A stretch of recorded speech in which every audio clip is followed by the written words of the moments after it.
El nombre de este mes es Barcelona Salvaje, lo que significa que es hora de visitar el lugar más salvaje de la ciudad.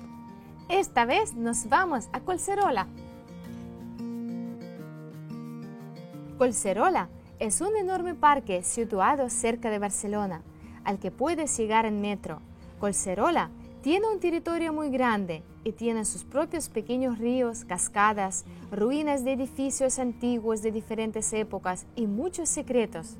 Y por supuesto, en Collserola puedes encontrar muchos senderos para senderistas de todos los niveles.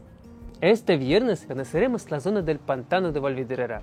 Este es un lugar famoso por una gran cantidad de jabalíes que sorprenden a los viajeros y un embalse donde a los barceloneses les gusta hacer un picnic.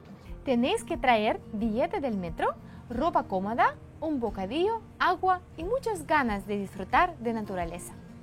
Entonces, los detalles de la clase de inmersión. Hora de reunión a las 9 para los niveles de A2 a C2. Punto de encuentro, Escuela de la Calle Aviñó.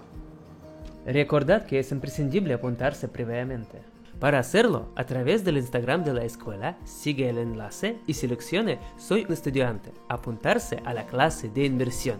Complete el formulario y luego recibiréis un correo electrónico que será vuestro pase a la clase de inmersión.